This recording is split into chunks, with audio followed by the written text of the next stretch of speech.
Welcome to episode 7 of Northern Lights, the online chat show which focuses on football in the north and northeast of Scotland. My name is Martin Johnston, and each week I'll be joined by our resident journalist and fellow Rothisloon, Dave Edwards. Also joining Dave and I each week will be three well-known names from North football, both from the past and present. Just a few guys reminiscing about the good old days and from time to time giving a distanced opinion on the modern game. A bit like Soccer AM meets the Antiques Roadshow. In this week's show, we'll be referencing Buckie Thistle, Devonvale and Huntly football clubs, and a few others to the bargain. Our first guest has a remarkable record as a club manager. Gregg Carrol served his coaching apprenticeship with the likes of Sunnybank, Banks o' Dee and Aberdeen East End before joining Devonvale. Having joined the Vale as assistant, he was firstly appointed interim manager before he made the job his own over a 10-year period. During that time, Gregg amassed a fantastic trophy haul, including 2 Highland League championships.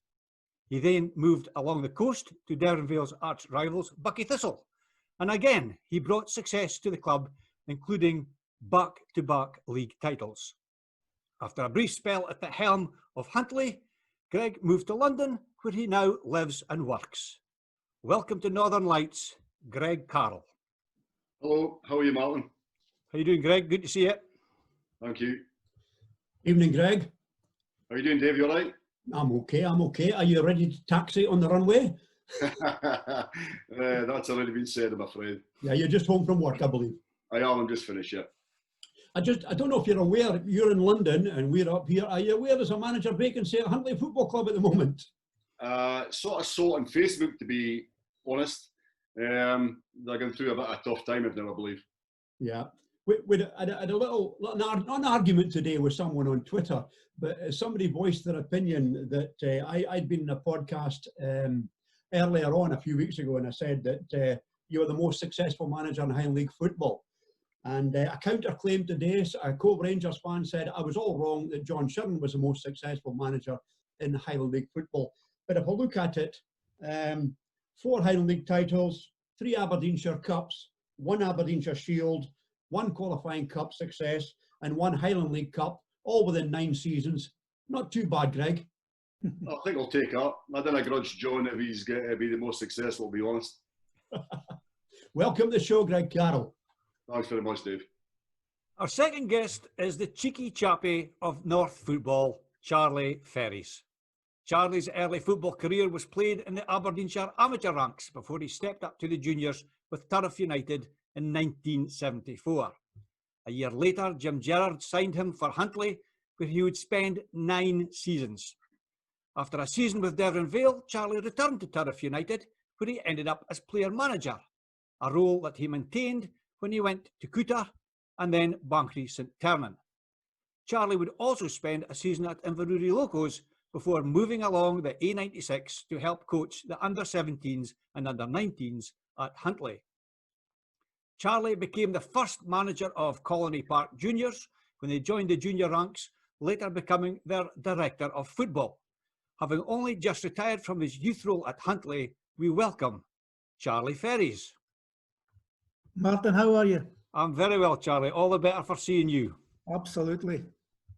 Lovely to see you, Charlie, and looking so well. You enjoying the good weather we've been having? Oh, it was brilliant up there today, Dave. It's supposed to be golfing today, but it's too wet and windy, man.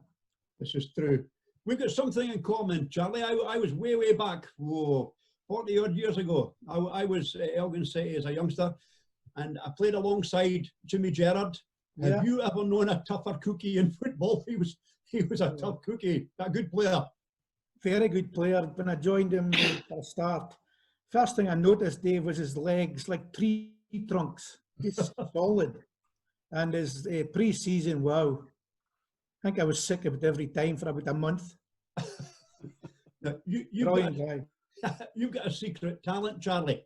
You are a drummer in a pipe band, I believe. Oh, the world famous Lonach pipe band, Dave.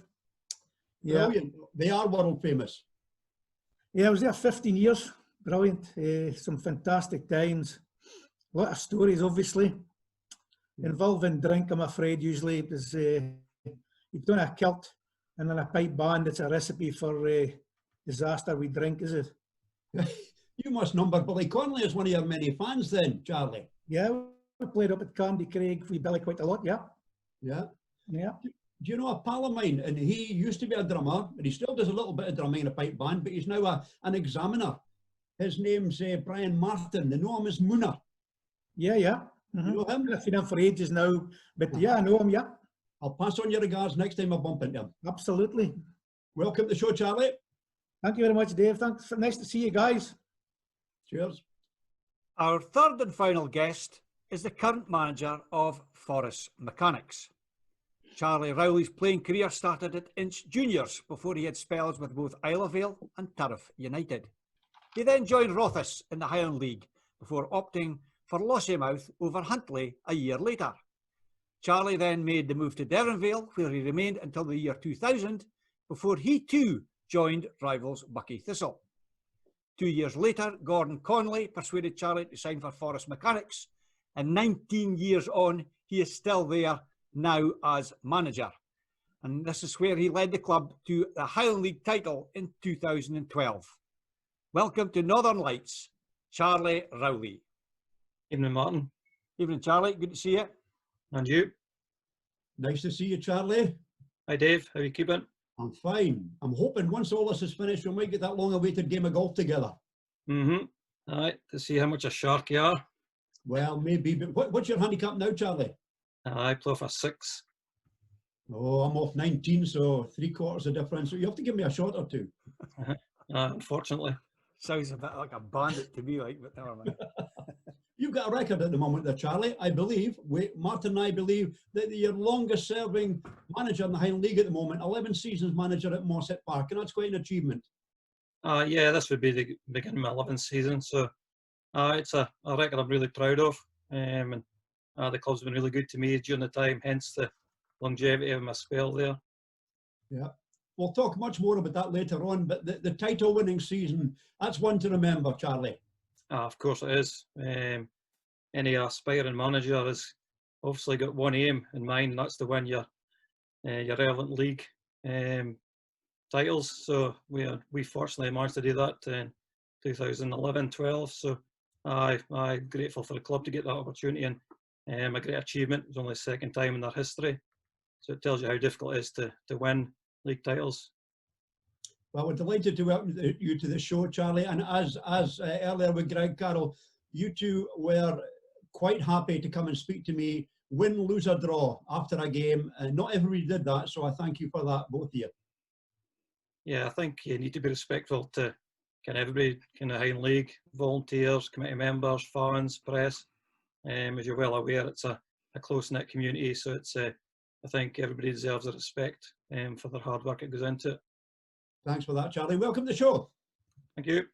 Right, gents, we're going to kick off first of all. We just a couple of shout-outs, Dave, to people who have been sending us messages.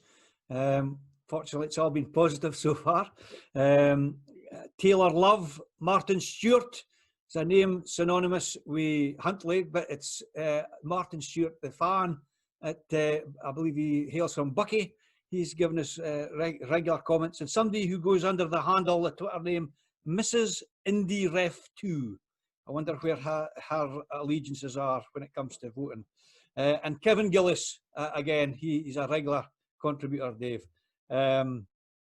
Last week, Dave, I asked the question, had you ever met a pop star? I had. I met KD Lang last year. I would class her as a pop star, a wonderful singer. Yep, and I, of course, went on to say that I'd met, if I can remember her name, what was it I met? Cindy Lauper. Cindy Lauper, so it was. And that led us to the fact that, obviously, Finlay Noble can list amongst his close-knit of friends the famous Sir Rod Stewart.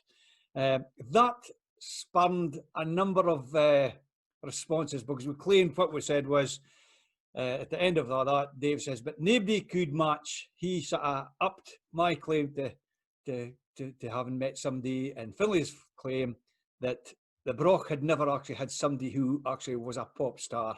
that Rothes obviously did, Dave. They did. I'm trying to think of her name now. It was Sarah, okay, I'll help you this time. You helped me last time, I'll help you this time. Gordon Scott's daughter. Yes, indeed. Sarah Jane Scott, who reached number 5 with her band in 2003, I believe.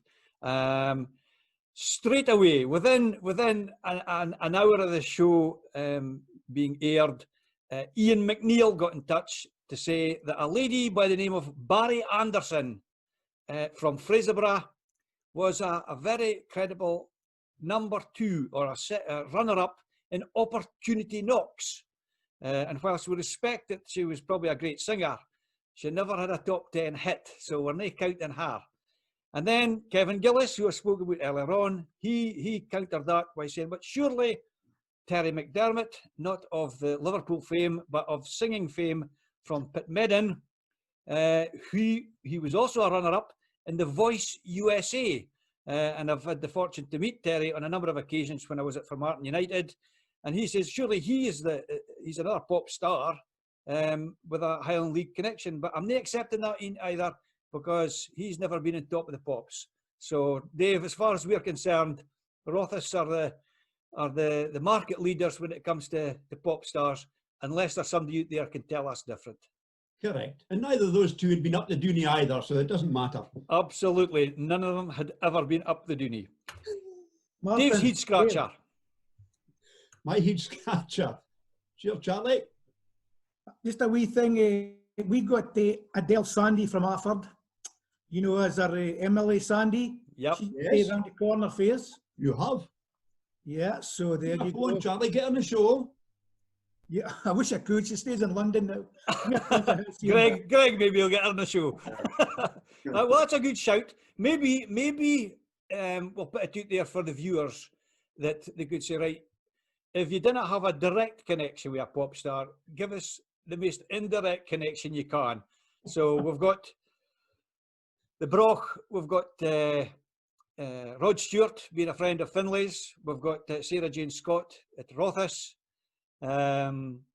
Peterhead one could be, and not a lot of people know this, and I certainly can't tell you the chap's name, but I do know that in the Rod Stewart connection here is the song I Am Sailing, which was a big hit for Rod Stewart, coincided with I think it was a television documentary about the Ark Royal back in the 1970s. The song I Am Sailing was written by a guy from Gamery. Peterhead. Oh, Peterhead. Peterhead, I'm told. So I don't give us any pop stars in Forest, Charlie. Highly unlikely. Right. Charlie doing a good day. Dave's heat scratcher. My head scratcher. Well, it was a reasonably easy one last week. It was which Highland League club has won the most titles, more than anyone else. And Steve Shorten from Keith, but Huntly Cricket Connections, his son plays for Huntly as well. David Reid from Portsoy and Martin Stewart. There's a name to conjure with from Huntly Football Club in the day. All got it more or less correct. The answer was Clachnacudden with 18 titles and Caledonian with 18 titles. And the follow-up question was, which year were both clubs formed? There's a wee bit of debate about this, because the Highland League was formed in 1893, that's right. And both clubs were member clubs of the Highland League. But Wikipedia has got them both being formed in 1895. So both guys, some said 1893, some said 1895. So all three were technically correct, and congratulations to them for that. Well, Later, we'll have this week's heat scratcher, and you need a calculator for this one. you came my thoughts on Wikipedia, because I was using that to give me guidance for career dates. And I don't know who wrote John Garner's career dates in Wikipedia, but it's maybe John needs a rewind as to what the dates were, but there you go. On this day, Dave, have you got an on this day for us this week? On this day, way back. Well, the 4th of June, which is tomorrow, when Today. this show airs. It's today, guys. It's Thursday, right? It's Thursday. It's Thursday, of course it is. But it's a historic day for our hometown football club, Martin. You can tell us more about it. Well, I've just got a note here. You got the press cutting. But 4th of June, 1938, Rothes FC were formally accepted into the Highland Football League. Quite amazing.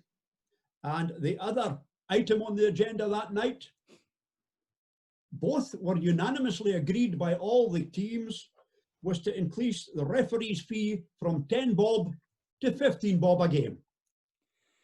And Gregg and Charlie will be like me, that means absolutely nothing. But the other Charlie and Dave will be able to tell us what 10 bob is. 50 pence to 75 pence a game. Referees increase. But what a wonderful historic moment that was in 1938 when Rothes were unanimously admitted into the Highland League. We wouldn't be where we are today, Martin, if it hadn't been for that. No, and Charlie Ferris, who was you playing for then? Very good, very good. You laugh, Gregg.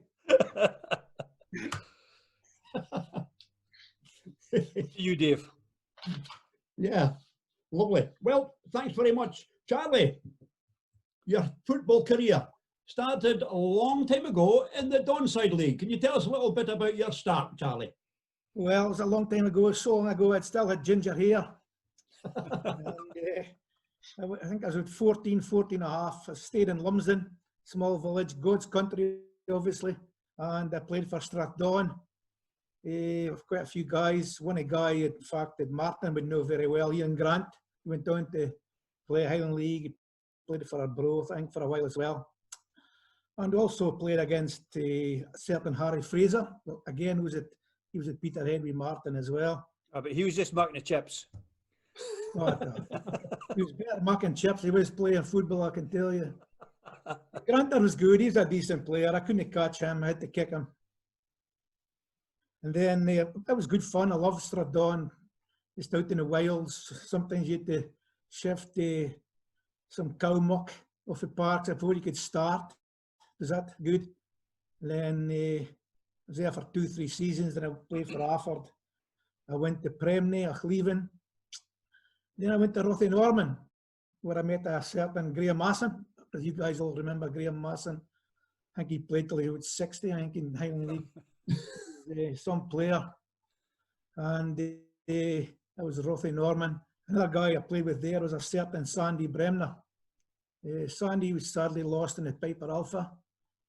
Sandy was a huge guy, big blonde guy.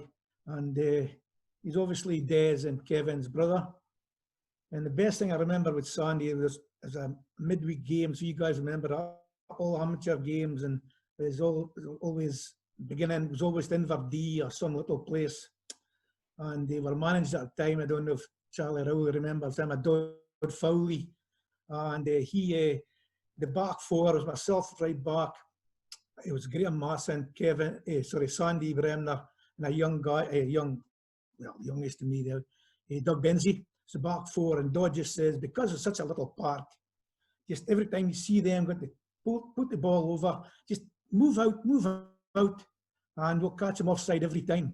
So 5 minutes into the game, Graham shouts, out. So a ball run out, and I just looked across, and I was just the two of us.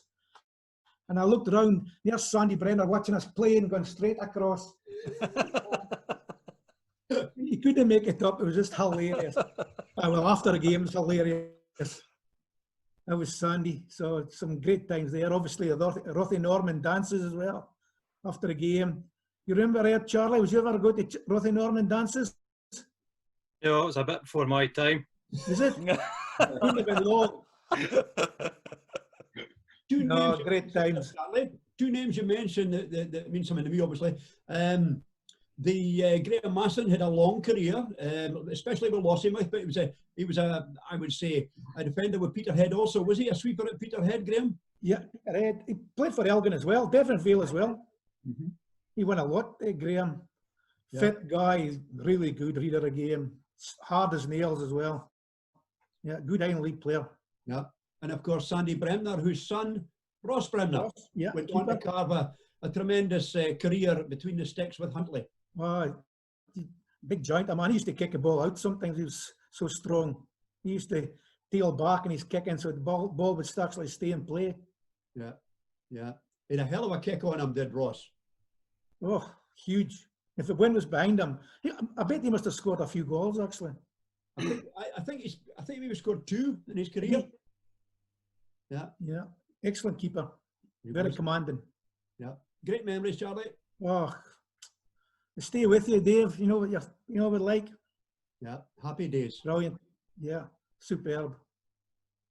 Gregg, you started your early years started at Dice, Crombie Sports, Dice Juniors.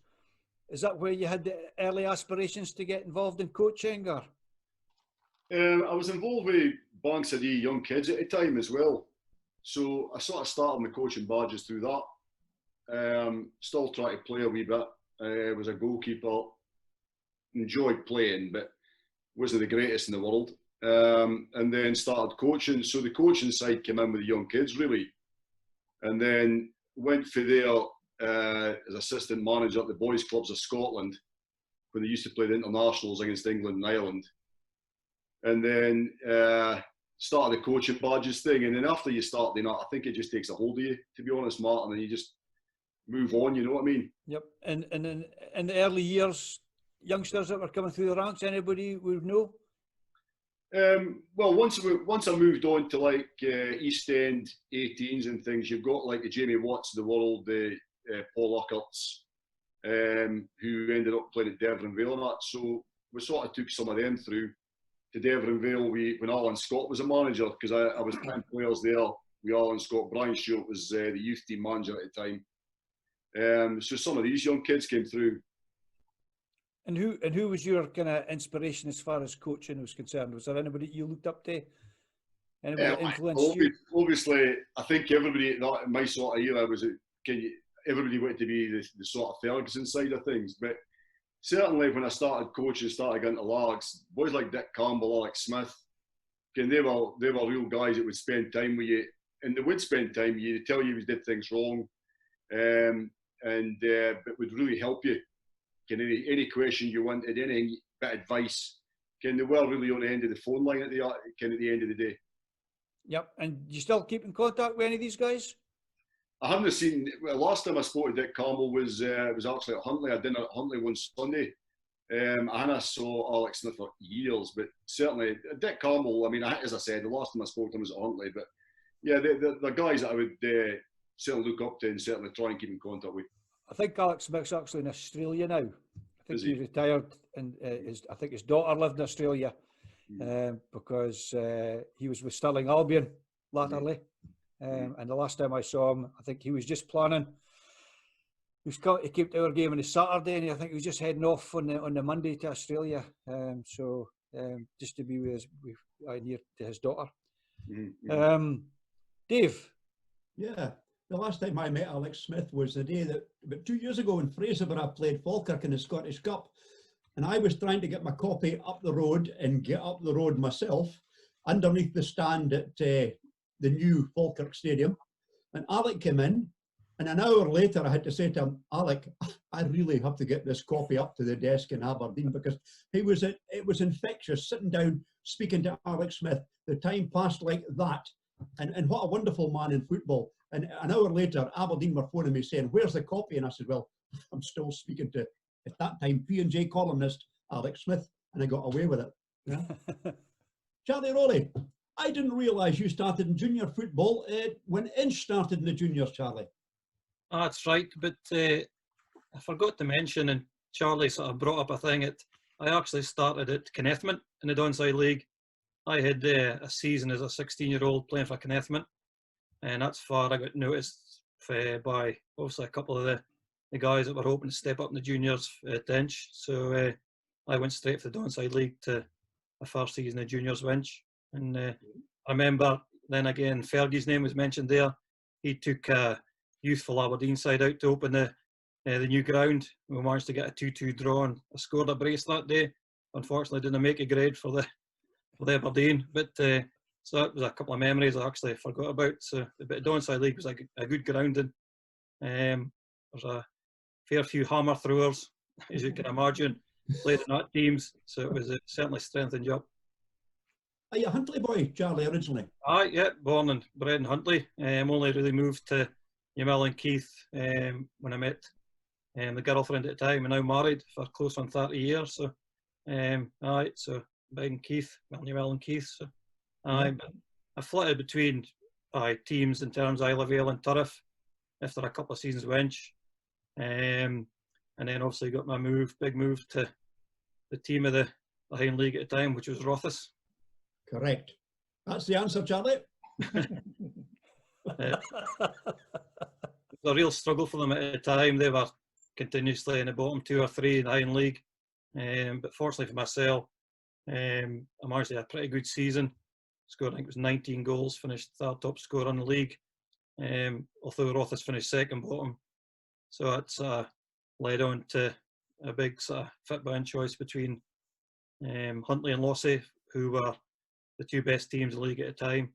Lossy were desperate to try and catch a phenomenal Huntly side. Unfortunately, they lost Ian Stewart to Carlow, which they were looking for a replacement for him. So I had a big decision to make, and I just felt that Lossy was the best option for me. And I think Huntly were only really interested in me because Craig Yates was going away to America for a 3-month spell working, and they were looking for somebody just to tide him over. So I chose Lossy as I felt was the best option for me. Who were the 2 managers? Who was the manager at Rothes? And I would imagine, was it Ferries Kellis at Lossy? Yeah, Graham Scott was the manager at Rothes. It was him that took me from Turriff to Rothes. And then Frazy was the manager at Lossy, and Big Doug Rugby was the manager at Huntly. The Lossy boys, they were quite famous, the Lossy. Lossy had a super team at that time. It was a really, really good team. And I remember one game in particular, we were playing against Huntly at Lossy. Huntly gave us a right doing. They were far more experienced, far more aggressive, had a far more sort of know-how about them. And I remember one comment about the upstarts that they were classing Lossy as. But Lossy had a really good side, but it certainly couldn't have matched the quality that Huntly had at the time. Was Ivor Perry your goalkeeper at the time? Yeah, but no, that's wrong. He just left. It was Mark McCritchie. Oh, Big Mark. Mm-hmm. He was an equally good keeper. He landed up at Forris. That's right. He was at Forris before, was he? Or after? I think it was before with Frazy. That's right. Yeah. Yeah. Top keeper. Yep. Excellent, Charlie. Thanks for that. Charlie Ferries, you signed for Huntly in 1975. Sure did. Who was your manager? Yeah, certain Jim Gerrard. Who also had a spell at Rothes. I noticed actually a picture yesterday of Rothes' famous yellow tracksuits. You remember that? Yes, I was there at that time. It was a sponsorship through J&B whiskey. Worst tracksuits I've ever seen. They couldn't have lost them. Even when you tried, you couldn't have lost. You couldn't give them away either, Martin. It's funny how Dennis Darcy and Eddie Copeland are not phone. Anytime you speak about Rothes, the first thing they mention is that bloody yellow tracksuits. Paul Payton, he actually stays in Afford here. I forgot he was in that Rothes team. Paul Payton, yes, of course, right. And I worked with little Tweedy and Dolly. Dolly. I worked with Colin for 20 years. Dave will tell you, Dolly could jump almost twice his height and hang in the air for a wee guy. He's quite an incredible ability in that respect. No, he's never good. But of course, Jim Gerrard's son played for Rothes as well.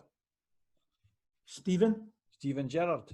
Mm-hmm. That would be a great pub quiz question, would it? Okay. Yeah, well. True or false? Stephen Gerrard played for Rothes. Yeah. And he went to Lossy. Big, strong lad, Stephen. Yep. Big, strong player. But you had 9 seasons at Christie Park. 9 years, great years. I think it's the second year. Well, when I signed, Charlie will know some of them.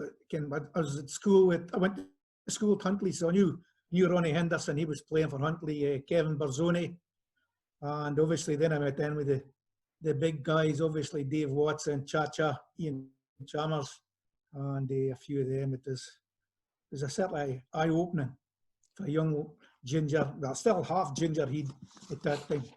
Would Alan Raphael been at Huntly then? I played with Alan, yes. Yeah. Is that another Rothesloon? Is he? I never knew Yes, that. indeed. Yep, His son played for Keith. that's right. That's Bruce. right. Yeah. Yeah, it was good. And his dad was a barber in Rothes, Bill Raphael. He used to put a bowl round your head and cut round about it. I wouldn't ken. I never went to barber. I like speaking with hair either. I think Dave. the most disappointing was that Huntly was, I think it was my second or third season. We went to 3 cup finals and we lost a lot. The first one was at Borough Briggs on a Wednesday night, and the guys will say it's fantastic atmosphere. Unfortunately, I was playing at Carlow, as you're speaking about, and Urquhart and McIntosh up front. What a duo they were. I mean, just they beat us 4-2. I think, well, Dave Cormier scored both our goals. And one of the guys I still pull about with Graham Raffin, he was sub that day. And in the paper next morning was hilarious. The beginning of the end came from Huntly when Jim Gerrard had to come off after 20 minutes and Graham Raffin came on. So still tormenting him about that yet. And you're in the other finals that year? It was Keith was a 2-legged final to beat us 2-1 or 3-2 over the 2 legs. Another story there. It's a second leg, big crowd at Huntly, and I was bursting through for midfield. I kid you not, and I was about maybe 22 to 25 yards out. Obviously, it's a no-brainer. Just shoot. I passed the ball sideways for somebody else to shoot, and you should have heard the groan in the crowd. Oh, I said, oh no, I think I've done a wrong decision. And you know, well, Gregg and Charlie will know, making decisions in the park it's a huge thing, and making a proper decision at the proper time. I just heard the groan from the crowd. I'm thinking, made a bad decision. Then the final one, we got beaten penalties by Devonville with Jim Layton in goals. To this day, I still blame Dave Cormier. He missed a penalty in the second half, so it's his fault. It's funny you should mention the groan for the crowd, because I can sort of remember as a referee running out at Huntly, and I could hear the groan for the crowd when I went out the park for the coo shed on the other side. Oh, every referee took some stick at Huntly, that's for sure. I'm sure every Highland League ground. Dave. Yeah, you mentioned Alan Raphael there. I played with Alan at Rothes Decimals. A super player he was, a nice laddie as well. And you talk about yellow tracksuits, Martin. Mm-hmm. You remember the Tangerine goalposts at McKeswick Park for a couple of seasons? Yeah. I think sometimes you used to see goalposts with I don't know if it was just in the Highland League, but you used to sometimes see goalposts with a red stripe at the base of the post. And I suspect that might have come from the days when games went on in all weather and there was snow on the ground, and it was to determine that you could actually see how far the post was. But yeah, I don't know if somebody double ordered the paint or whatever, but if it was nailed down, it was painted orange at one time. I'll tell you the story about the Tangerine goalpost at McKeswick Park. The late great Jimmy Cannon, the secretary of Rothes, was passing by Starks Park in Kirkcaldy on the train one day, and he saw that Raith Rovers had red goalposts. Now, whether that was through a haze of drink, I know not. But a couple of months later, Rothes had tangerine goalposts, and they looked magnificent in the snow. And there was one day Jimmy was rolling the pitch, and I remember this well because I was watching him do it with these Vauxhall Velix, and he'd a hand roller tied with a bit of rope to the back of his Vauxhall Velix, and he was doing concentric circles. First time I'd ever seen concentric circles. He was going round and round and round, and at the bottom end, he got to the penalty spot, and suddenly the rope gave way, the car went round, and the hand push roller went straight into the goalpost and couped it. So the goalpost was like that on a match day morning. So he says, what will we do? He says, Dave, you sort it. Go up and see Drew Grant, the blacksmith in the square, or just off the square going towards Green Street. See if Drew will come down and fix it, because this was 12 o'clock and there's a game at 3 o'clock. So I got Drew Grant, he came down and he put a great big bolt through from the inside to the outside, couple of nuts, And it stayed like that for the next 2 seasons, the goalposts at McKissick Park. Great stuff. Good Right. stuff. I'm going to desperately try and get us back on script now, because I didn't spend all yesterday afternoon preparing this paperwork. So, Dave, Right. I'm leading with number 16 now, right? So, Right. Gregg, you Yes. joined the Vale as assistant manager and then caretaker manager. Tell us about the circumstances, how that came about. It was actually youth team manager to start with. I was putting players up, as I said, at the end. And Brian Stewart was the manager of the Vale at the time. I think Alan had resigned or something, and Brian got the job. So I started in that, and then he said, look, I want you as an assistant manager. So went up as assistant for, I think it was about a season and a half, I think it was. Charlie Rowley was there as a player at the time. Mm-hmm. And Brian asked me, again, just continue as assistant. I says, perfect. And then Brian either resigned or got sacked. I can't remember. I think he resigned, actually. And I got asked to take as a caretaker, which was a massive, massive job as far as I was concerned. So I was quite keen to do it. Did it. Then Malky Murray came in as a manager. I stayed as assistant. And then lo and behold, Malky left as well. So I don't know if it's just me or actually the managers or results at the time. And who? So you said Charlie was there at that time. Anybody else? Charlie Rowley was there. Graham Masson, funnily enough, he was there as well. I'm trying to think of some of the players. Dodge Summers, if I remember right, was there. There was quite a few that remained there, but then moved on probably two seasons later. Dave. Greg, do you remember one night at McKissick Park, turning it back to Rothes? 18 minutes to go, it was Rothes 5, Devon Vale 1. Yeah. And in the end, Devon Vale won 6-5. And Fraser Kellis was sitting next to me in the stand. And he says, Dave, I'll give you a phone about 10:30, find out the final score. And Fraser phoned me, I says, Vale won 6-5. He said, "Daft, what are you been drinking?" I said, no, Vale won 6-5. They scored 5 in the last 16, 17 minutes. What a night that was. Dave, actually, your memory isn't as good as you think it is, because you ken who was sitting at the other side of Fraser Kellis? You. It was me. And I'll tell you what I remember about when the Vale scored their 5th goal, you kent the 6th one was coming. I mean, you could see it coming, because I remember they all linked hands. All the players linked hands and ran across and did a swallow dive across the pitch. And I mean, being a Rothes loon, you know, you want to see your home team winning, but there was nobody deserved. I think Graham McBeath wouldn't agree with us at the time, because I'd said to him no long afterwards, I think he made 3 substitutions, took on 3 young laddies with about 20 minutes to go, and it was maybe just a bit adventurous. Maybe Charlie, you were going to say something. I played in that game. Yep. And I think I'm trying to remember the guy's name. Was it Stan Valentine? Stan Valentine, Charlie, aye. It was a winter's night. Everybody's got, it was the start of the gloves, long sleeves, freezing night. We're 5, I think it was 5-1 down at half time. He comes on and he gets his sleeves rolled up, bare arms, and he was just like a pool in a china shop. He completely changed the game for the Vale. And you're right, once we get 1 or 2 and back in the game, we're only going to be 1 winner. And it 5-1 down with, I think it was 15 to 20 minutes to go. It was, it always sticks in my mind, because that'll probably never happen again in football terms. I mean, you got a standing ovation. All 3 folk in the stand stood up. It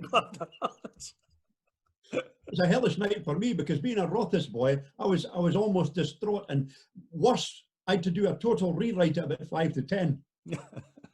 I'd finished off about quarter an hour before, emphatic win for the Spaceiders, but that all went turned turtle in the night. Yep. But Greg, your love affair with Devon Vale, can you remember the first trophy you won with Vale? Aye, it was the Aberdeenshire Cup against Fraserburgh. Played at Balmoor. We beat Fraserburgh 2-1. It was a great Fraserburgh side, actually, to be honest. I think if I remember, Mickey Stevens and that still played. Moby played for him as well. Chrissy Hunter, McBride, all the big names in my book all played that day. We went up, if I remember right, Dave, 1-0. And then I'm sure McBride scored to the edge of the box. So memory sort of goes. Jamie Watt, if I remember right as well, scored the controversial winner, because that's when the rule came in that providing you came back for an offside position, back you come back 10 yards or whatever it was, back onside, then make a run through, the goal would stand, and that's exactly what happened. Charlie Duncan took one of his 300 heart attacks in the game because of refereeing decision, and we won 2-1. The bit that stands out in that game was I always remember, I think it was captured on the picture in one of the papers afterwards, that Moby grabbed a hold of Jim Fimster by the groin in a corner kick, and Jim pushed him, and I'm sort of standing, killing myself at the kind of sideline, telling Jim to calm down, and the referee let it go. But he could have quite easily awarded a penalty, and to be honest, I don't think we would have probably came back after that. You mentioned Jamie Watt. He made his name in Highland League football, obviously, and at Bankside, but Jamie holds a record in that he's the only player ever to score a golden goal in Highland League football to win a cup final. That's right. It was up at Nairn. I think it was a cup final. I think it was a semi-final, Dave, to get us through. Yeah. I remember right. Yeah. Yeah, you're right. I was again banned to the stand that day, and when Jamie scored, I think I ended up running about the halfway line. So yeah, it was that was a great game, to be honest. Yeah, but 2 Highland League titles at Devonvale, and what an achievement! I mean, certainly the first title was a great side, but I think it's funny actually because we were beaten. Was it the second game or first game of the season by Lossiemouth? Franny Moore scored. They beat us 1-0, I think, if I remember right, at Prince's Royal. But then we went on and was never beaten again in the league. So a phenomenal kind of achievement. But I've always maintained, you know, the team, the better side, because everybody bangs on about that side, but the best side was probably the year before when we got beat to the league to Fraserburgh at Belsley. That was a huge game, but am I right? Am I not right in thinking it was a mistake at Inverurie, a pass back to Barry Thompson, who took a swipe at the ball. Poor Barry missed it, and that cost you as well the title. But Barry was a good goalkeeper and a nice guy. No, it didn't cost us the title. That was the year we won the league. What actually happened was if we'd drawn or beat Lokies at Lokies that day, we would have won the league that day. That's right. Yeah. The funny thing about that one was as well, we'd said to Barry before the game, look, if you get a chance to take a touch, can take a touch, don't worry about it, you were confident in your ability. And Robbie Brown, being Robbie, it could only be him, passes this ball back for run about the halfway line, up the hill at Lokies. Barry, you could see it happening, to be fair. This ball, it's coasting back to Barry. As it gets to run about the penalty spot, it starts to bobble. And Barry comes out and tries and just fresh legs this thing, and it ends up the back of the net. And I thought Robbie was going to kill him, seriously. But you have some great characters at Vale there. I'm thinking of people like Robbie Brown, people like Mulby. You know, there were some super players, and we'll go on later to say, you know, you took one or two of them to bucky with you. But Mulby was a great signing, and I believe he was about to re-sign for Fraserburgh when you got him, was he not? Yeah, it was. I mean, Mulby is probably the catalyst of the majority of wins in any club you would take him to, just because he's, one, his attitude towards the game, two, his, you could call him a leader in the park, to be honest. And definitely, I'm not worried if anybody says about this, he's total professional when it comes to football. Seriously. I mean, takes everything serious when he's on the park. But Mulby, yeah, we heard that he was unhappy at Peterhead. So we made a couple of inquiries at Peterhead, then we heard that he was going to sign at Fraserburgh. So we made contact with him and said to him, look, before you go and make any decision, come and speak to us at Belsley, Prince's Royal even, and just make your mind up after that. And we went and got him, did we get him? I think his father drove him actually to Prince's Royal. We were training that night, got him in, and basically we said to him, you're not leaving here till you sign. And yeah, it went on. And one of his best comments he ever made to me, and it's a testament to Devonvale as it was at that time with the players and the committee and directors, was he says, you feel like a football player when you come into this place. And that was one of his best comments I ever heard.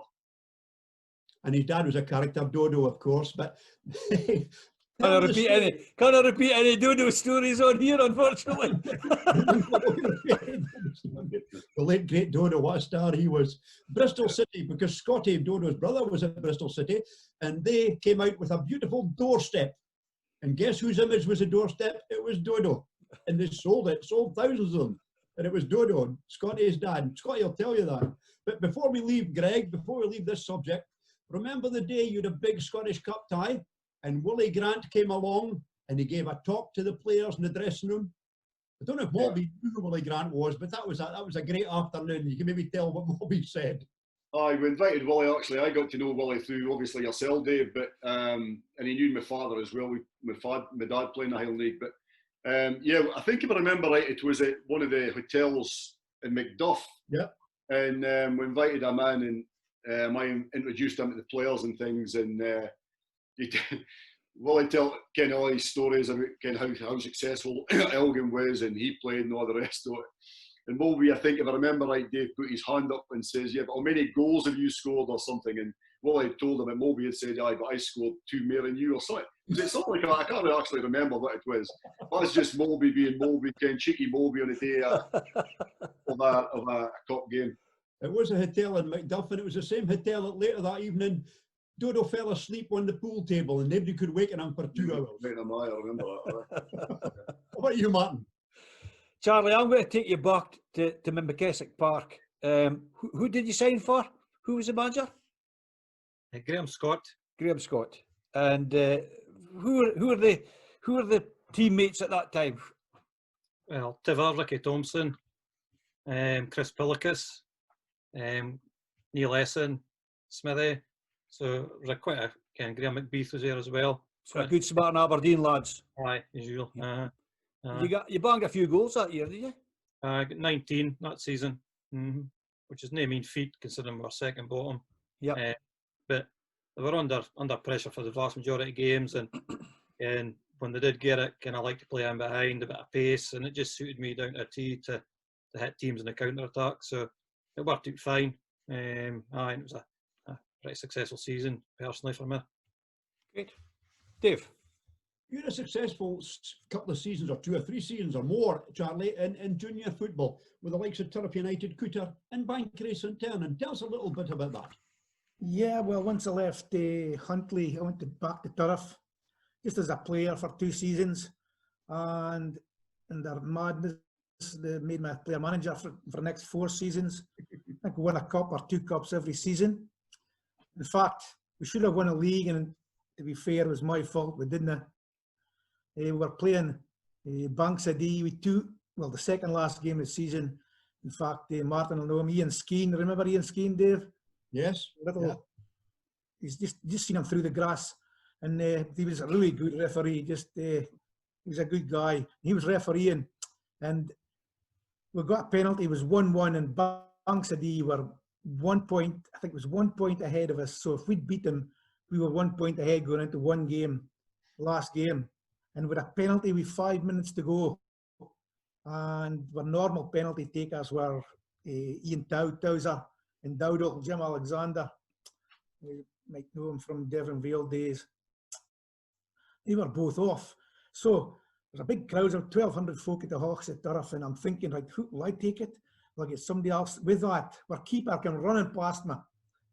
Big Stuart Fraser. Scartly, they called him. And I said, oh. So I never said anything. I just prayed. So he missed. And Bruce Alexander, my assistant manager, I looked across and says, oh, you were on your knees. And I says, oh my God. So we lost the league by 1 point. So it was my fault. But we won 2-3 cups every year at Turf with a really good side, strong side. Up front, you had Dave Perry scored goals for fun. And he should have been capped for the junior level. It was a mystery. Obviously, most of the junior guys, if you got a cap, you were down Ayrshire or the Glasgow, the Central Belt. But Dave Perry was brilliant. Yeah, but 6 seasons there. Then I had 6 seasons at Cooter. I went there with Gary Gold. He was some guy. You remember him, Gregg? Gary Gold. I can't name actually, but I'm just trying to put a face to it, to be honest. Well, he was a taxi driver, no? I'll come back to another one that you might know as well in a minute with Bankery. You'll know him. And so I went to Cooter with Gary Gold. They're a good nuclear side. They weren't long up into the juniors actually. And they had like Alan Walker, two Kennedys, Miller and Kevin, Paul Thompson. But also signed like Eric Shearer with Derek Nichol before he went up to Keith. Who else was there? It was Les Mason was signed. Tweedy, actually, Dolly Dimpus signed with Dolly again. And again, Alan Walker up front, and he was phenomenal. Him and Colin Marnock, he was a brilliant player as well. So we won heaps of cup there. Every season won cups.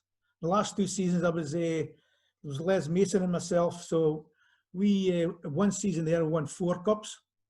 I think the highest I've ever finished in the league was, I think it was 3rd, maybe 2nd or 3rd. So from there I went to Bankery, and there you'll remember, you know Alan Grant, remember him, the taxi driver? That's a brush. Sharp cookie like the him and Shiner, oh my God. When you say Alan Grant, the taxi driver, where does he hail? Where does he hail from? Yes, your area. Dufton. Yes. He would be a cousin of Alec Grant, Dave. Oh yes, and Ian. Yes, indeed. Yes, same family. No, that's right. That's right. I forgot about that. Yeah, that's exactly where he hails from. Yep. Grant. So he was known as Grandpa at school. Grandpa Grant. Him and his brother both were Grandpa. All right. I'll remember if I see him. He'd always an answer, Martin. He was a sharp cookie, I'll tell you. But went to Milton Park, and it was a great setup in Bankery. And yeah, it was great times. Great.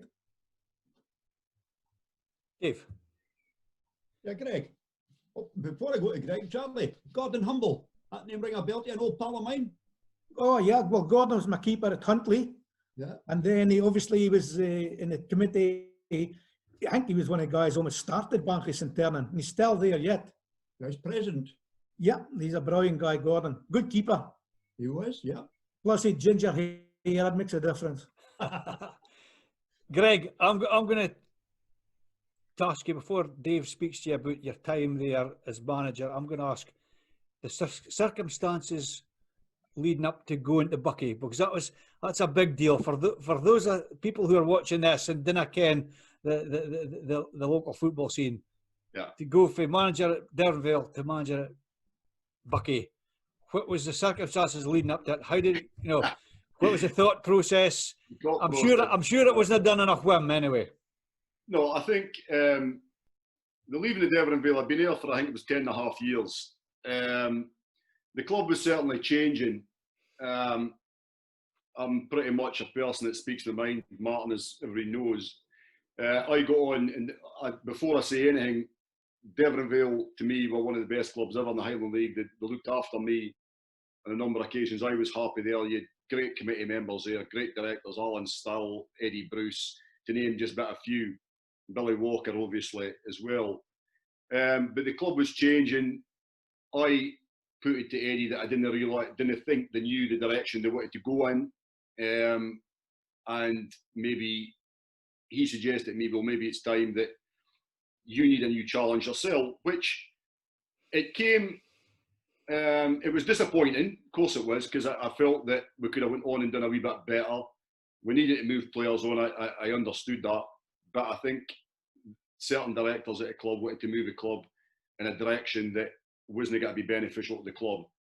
And I'll be honest with you, I think they were going to point the finger at me, certain directors, and I wasn't going to have that. If they were wanting to move the club in a different direction, they needed to let everybody know about that, as far as I was concerned. So it was decided to move on. I said I'd finish the end of the season. They were happy enough to do that, and then lo and behold, it changed. With a semi-final against Cove Rangers in the League Cup at Allen Park, I was spoken to. The games had been going off. Something to do with, I think it was frost, I think, for ages and ages. We couldn't get training. We wanted to get a Banff, and then appeared at Banff, and then I was taken in by the chief executive, I think it was at the time, and he'd said to me, right, we think as directors you should go now. But what we want you to do is that if you get through the cup final, the League Cup final, we want you to lead the team out. And I went, that ain't going to happen. You can forget that. It's the most ridiculous thing I've ever heard in my life. Or what's that effect? Yeah, I wasn't going to be part of the training. I wasn't going to be part of the dressing rooms. And when you can forget it. So I just went there and then, told the players, and just left it. So I was sort of annoyed and didn't want to get involved at all with anything. Mark Duncan phoned me not very long after that. I think, if I remember right, Duncan went at Bucky. There was a space at Bucky. Mark phoned me, and I wasn't interested at the time. I says, look, I'm not interested. This is what's happened at Devonville. I don't think it'd be right to go now. So that was that. The Will brothers got in. I can't even remember how long they were there for, to be perfectly honest. I still wasn't even interested. I was watching games, but I wasn't really that bothered about it. And then Mark went away to America, I think it was. Bucky got a bad result at Bunksaree one night. And then they phoned me, or somebody got in contact with me and said, look, would you be interested in Bucky? Would you be interested in speaking about it? I says, I would be, but never while there's a manager there. So you need to, unless they've still got managers, I'm not interested. And then I believe the Wills either resigned or sacked, I can't remember which was. And then Mark got in contact with myself and said, look, would you be interested in speaking? Yeah, I would. And then it just moved on from there. It was a big, big deal at the time, eh, Dave? You didn't think so, Dave? It was a big deal at the time. A huge deal at the time. Yep. It was a huge deal at the time. And you had a great relationship with Mark Duncan for the next 7, 8, 9, 10 years, Greg. You had a great respect for the man. I had a great respect for Mark, but the laugh is, and Mark would be able to tell you that, I think he's mentioned it in the books actually, me and him were right at loggerheads. Mm-hmm. He had me doing the SFA a couple of times for players and things. So it was really quite funny the way we actually got together. Mark knew my opinion in football. He knew that I wouldn't get walked over. And to be fair to Mark, he left me to do what I wanted to do at Bucky, along with the rest of the directors and players. So he really didn't interfere too much at all at Bucky with me. So really, yeah, the relationship I had with Mark was all right, to be honest. And you took the title back to Victoria Park for the first time in 50 odd years, 52 years, I think it was. And what an achievement that was. Was that up at Wick, if I remember rightly? It was up at Wick, yeah. It was up at Wick. We went up there, beat him 3-1, I think it was, that day. Played really well, to be fair. Definitely worth it that day up there. Mm-hmm. But I mean, when you first went at Bucky, I mean, I could never understand. Well, you got to remember at Devonville, Bucky were kind of kicking it to our heels all the time. They beat us in the qualifying cup, if I remember right, at Banff. So it was ourselves and Bucky, and Keith were involved, obviously. But the Bucky thing was quite interesting, because when I went in there, I could never understand why Bucky would never win a Highland League, because they were right close all the time. And then once I arrived at Bucky, I understood why they wouldn't win a Highland League, because their first 11 was great, but they'd nobody to back it up. And that's no disrespect to the players that weren't getting games. The squad that they got, in my opinion, wasn't big enough, and it wasn't the quality of players weren't good enough at the touchline to come in and do a job if some of your mainstream players got injured. So it was important we changed that about in different things. And I think Mark mentions as well in his book that the mere training facilities, mere training camps in Bin Laden kind of was training camps everywhere. Aberdeen players trained themselves, Inverness players trained themselves, Bucky players trained themselves. So we changed that quickly. And we had them all training at Bucky on a Monday night. And then we organised Bucky trained at Bucky. Bucky based players trained at Bucky. Inverness players travelled to Bucky on a Wednesday night as well, until we sorted it out, and then they trained with Inverness juniors, I think it was. So yeah, I enjoyed myself at Bucky as well. It was great. It really was. You made some important signings, and you took 3 players from Devonville, if I remember rightly, at crucial times of the season. Robbie Brown, Gary Clark, and of course the man they loved to hate at Victoria Park. Didn't like him at all, Molby. Well, the Robbie Brown one was the first one I ever remember, and that was done at a sporting dinner. I was sitting in Bucky, and I heard that Robbie was unhappy, or Devon Vale went to offload him to reduce the wages, or something like that. I can't remember exactly what bit it was. And Walter Robertson, who was my assistant at Devon Vale at the time, was a chairman. He'd taken over the chairman, and I just phoned Walter, trying to be a bit cheeky, to be perfectly honest. And before I knew where I was, I had Robbie Brown signed that night, by the paperwork. Then I think it was Gary Clark, I think, signed just after that. He'd fallen out with whoever the manager was at Devon Vale at the time. Gary wasn't happy, he was going to go to Sunnybank. We managed to get him. And then Mulby, I think, the problem with Mulby was his work at the time. So it was actually only supposed to be a short-term fix, because Andy Lowe decided he had some problem with his knee, if I remember right, Dave. So we needed a striker. And was going to sign Mulby short-term, we signed him on pay-as-you-play. And the way it worked out was that his work wasn't as busy. So he was, the very first season he was with us, I think he played the majority of the games. And that was just luck more than anything else, to be honest. One game he did play in, and it was on Sky Sports that night at Stenhousemuir in the Scottish Cup. Him and his teammate Spider, who's now the Bucky Thistle manager, of course, were involved in fisticuffs with each other. And you were reduced to 10 men, Greg. Oh, I think there was a lot made out of that and nothing, to be perfectly honest. In my opinion, it was two players that disagreed on the park. There was a couple of push and shoves, and that's the way it happened. As far as I'm concerned, I didn't make a big deal about it in the press. I didn't make a big deal about it when we got into the dressing room. And really, I honestly believe that it was just a big deal out of nothing, to be honest. But the big deal was that night, it proved the next day that you went out 1-0, and then Stenhousemuir, it was discovered the field had a goalkeeper who wasn't registered. So you went through to set up a big Scottish Cup tie at home to Brechin City.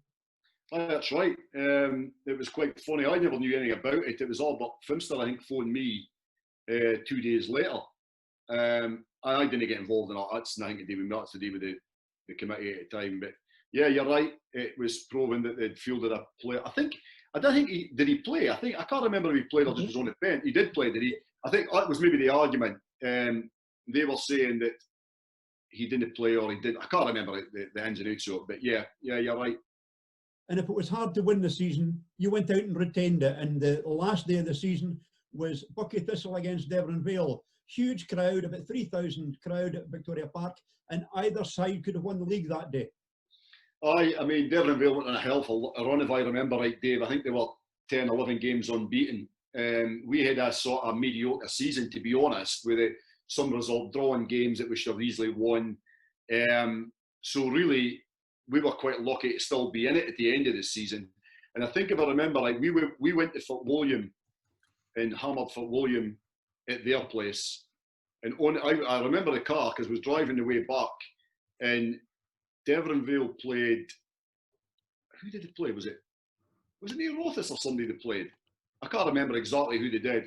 And the team that they played equalised, and then they got beat. I think it was at Princess Royal, which meant that if all we needed to do was draw to retain the title. A draw would have done, but in the 90th minute, a very special free kick won the game for you and took the title. Aye, it's funny, Dave. I watched the game on YouTube just a couple of days ago, funnily enough, when I knew I was coming on to this. I'll tell you what, though, we were doing 1-0 to Mark Chisholm header. It was the only time a man marked players, but Chiz is Chiz. You take a chance, and it was the only time we probably lost him in that game with any set piece, and quite rightly so. He scored a cracking header. But you know something, it was one of the, and it's easy to say it now, of course it is, but I went in at half time that day, and I said to the players, well, you know what to do. You know what you've got to do, so there's no point in me standing here having a pop at anybody, so let's just get on with it. And we went to, and I thought we were very worthy winners. Martin Charlesworth, just after half time, hit the post with a great run he made, with a few half chances as well, with headers. Blanchy made up a few good saves. And to be honest, I think we deserved it that day, to be fair. I really did. And a great free kick by Andy Lowe to finish it off. It was a great, because Andy never played. Andy came on as a sub. I think he replaced Mulby, if I remember right. And we did the usual thing, Ken Moby, get as far off of us as you possibly can, and I'll get you off to run a bit of time down, which he did. Andy Lowe came on and got a free kick, and Andy bends this thing at the top bag. It's what dreams are made of, to be honest. Great memories, Greg. Thank you. Greg, I'll just to come back a second or two. Did I hear you say, were you involved in a game at Princess Royal Park when Vale played Bucky in a qualifying cup tie? That's right, yeah, Martin. A quarter-final tie, was it? Something like that, if I remember right, aye. Who were you with then? I was with Evan Vale. Okay. Was that the game that Ian Grant got sent off? No, Moby got sent off. Okay. Moby got sent off. I refereed a quarter-final tie, and it was Devon Vale against Bucky Thistle at Banff. And from a refereeing aspect, quarter-finals were almost as big as the final itself, because obviously that was the big game where the winner of the quarter-final tie qualified for the Scottish Cup. So it was a big to get a quarter-final was a great tie, and I can't remember who he played for at the time, but I was staying in Dufftown, and I went, believe it or not, I did used to go for haircuts, Charlie. So I'm in the Dufftown hairdressers getting my haircut, and the lassie says, "Now, far are you refereeing today?" And I says, "Oh, Derrenvale, Bucky, big game, hence the haircut, etc." And she says, "Well, didn't you go booking my brother-in-law?" This was Ian Grant's sister-in-law. And I said, "Oh, I forgot. I'm sure he was with the Vale then." And I said, "Oh, I'd forgotten. Ian was playing for the Vale." So, true to my word, I didn't book him. I sent him off. And what actually had happened was there'd been a throw-in, and Ian had been going up the park. A guy was pulling at his sleeve, and you came what's going to happen. He's pulling at his sleeve, and in an effort to get away, he turned around and he caught the guy in the side of the head. And he says, I says, "What did you do that for?" He says, "Oh, you're not going to book me for that, are you?" I goes, "You're right, I'm not going to book you for that." Away inside. I had to go and face his sister-in-law the following week. I couldn't remember if you were at the Vale or... Oh, no, I wasn't at Vale. I mean, the only Ian Grant, was it Ian Grant who played, Charlie will tell you about, my memory is bad, but we had a goalkeeper, I think, was Ian Grant. Yep. That was the only one, if I remember right. No, this is Alec Grant's younger brother, Ian. Yeah. And he was at Bucky as well, wasn't he? Yeah. Yep. And Turriff, I think. Charlie, as in Rowley. You're this is a hassle. This a Charlie F and a Charlie R. Charlie Rowley. You're at Rothes and you get an opportunity to join Lossy or Huntly. Now, just for the sake of the viewers, okay, and no disrespect to Lossy Mouth, but they were quite a side at that time, yeah. Aye, Huntly were a phenomenal side. If I'm being honest, I felt it was maybe too big a step too early for me. I'd only one season Highland League, although albeit it being a good one at Rothes. I just felt a wee bit intimidated, and when I did go into a meeting with Doug Rugby, I just felt he didn't know enough about me, and I felt he was maybe being advised by other outside sort of influences in the Huntly area. Me being born and bred there, worked there, and I just thought it maybe would have been an easy fix for them to try and sign me. So the more difficult decision was to go to Lossy, but I felt for a fit perspective as well, I felt Lossy was the best option. They were up and coming, they were younger, so I thought they might suit my style a wee bit better. Hence the reason I signed for them and went along with Ferries. Ferries was he had a good impact in terms of the meeting we had, and I felt that he wanted me possibly a bit more than Huntly did in terms of his ambitions and such like. And Fraser Callis is held in high esteem, with family connections at Lossy as well. So who were your teammates at the time? Oh, well, I was Graham Marson being one. Fraser's brother, he played Nomi. Gary Clark, Darren Still, Paul Presley, Stevie Gerrard, Andy Fisk, Roy Main, Johnny Seaton.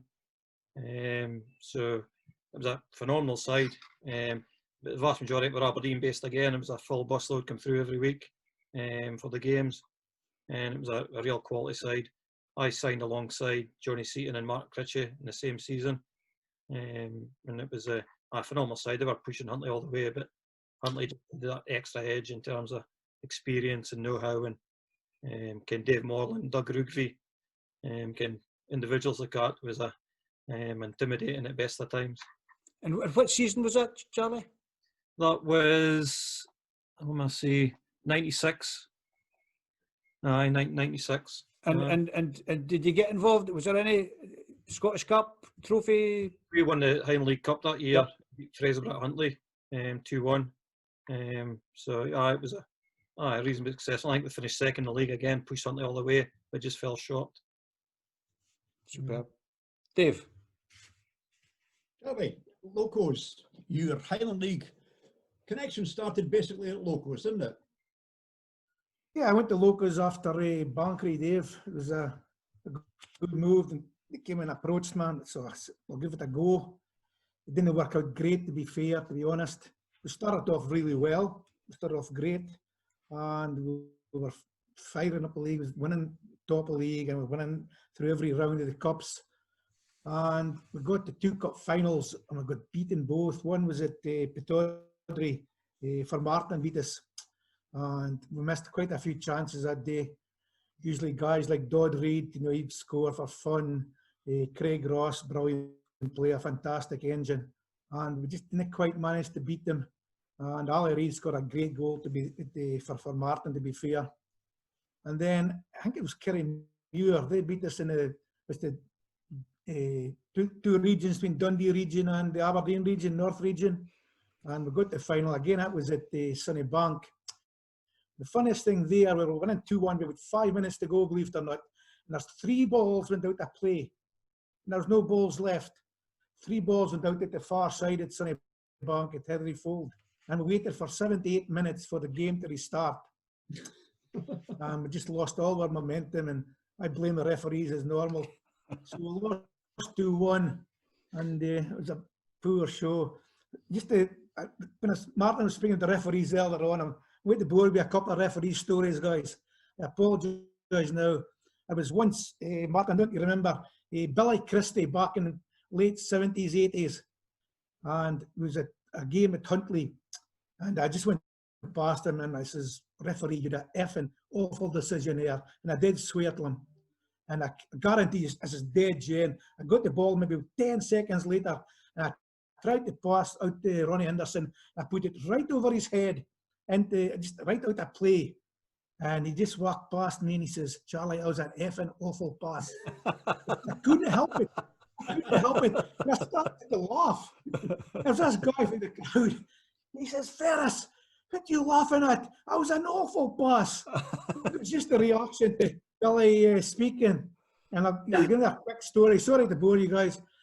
Doug Petrie was at Ferries. It was actually Charlie Duncan told me this one. Doug Petrie was in the middle, and he had a whistle in his mouth, and he's running, and he got the ball just fall right in the face. So the whistle went in, and there was just a and Mike Edwards, he was a linesman, and he just says, I'll name a tune in one. What a laugh. And the last one I for you was Little Skeeny again, and I can't remember, I think it was maybe a turf actually, and he's coming up with the finger pointed to my face. He says, dinna you laugh. Far we're going for a pint after the game. He says, dinna laugh. I'm digressing, sorry guys. That's what it's all about. This is the show's all about, Charlie. It's great memories. Now you mentioned the Locos there, and for Martin, they were both in the juniors at that time, but the rivalry was just as intense as it is now that they're both in the Highland League. Oh, big time, yeah. Obviously just now, but even them days, Dave, when we were going well, big crowds. They have a huge following, Locos. When we were doing well, it was maybe, I think it was January, we started falling away. But up to then, what in crowds again, they come home and away, they were always following them. But yeah, even as now, as you know well, the rivalry between Fermartin and Locos is huge and intense. And they're both obviously looking to win the league. Well, they're probably disappointed in Brora. Maybe he'll still be in the league this year, but I see Fermartin's just signed, is it Johnny Gray? Johnny Smith. Johnny Smith. So they're obviously going for it again this year. But I think if Brora's still in it, they'll be hard to beat. So I went from locals once they got rid of it. I'll give you a quick story as well. Sorry, Gregg, hope you're not going back to work tonight, are you? So I'm in the local social club this last season, and Cup Down Mackay, you know, big Ian Mackay, a real Highland League right back at Keith. He comes in with his gruff voice. I'm sitting at the corporate, so surrounded by my pals and a few beers, obviously. And Farris, you're the worst effing manager locals ever had. So everybody just started weeding themselves. And I says, Mackay, you were Cormie's puppet. And of course, with a banter back and forth, then he went away and just winked and walked away. So it's good banter still. And that's what Highland League's about. It's fantastic. It is. And there's some great characters in Highland League football. And when you went across to Huntly with the youth setup at Huntly, you worked with probably the biggest and the last character in Highland League football, Charlie Duncan. Oh, Charlie. I could tell you many stories, but Charlie came in once at half time. It was an under-17s game, actually. He went up to this young lad, and he was, to be fair, he wasn't playing well. I wouldn't mention his name. He says, Loon, what a bonny Loon. You're a good-looking Loon, he says, but you can't play football. I said, Charlie, you can't say that. So I was doing my knees again at the man. Oh, he was obviously a legend, obviously. I think there's a number of stories similar to that. Charlie was interim manager at Peterhead at one point, and I think when he first took over, there was quite a few, let's say, very experienced senior players from the West Coast, etc. And he basically put them straight as to what he thought. So I don't think there's ever been a case of a manager losing the dressing room before he actually got into the dugout. But I think that was the situation there.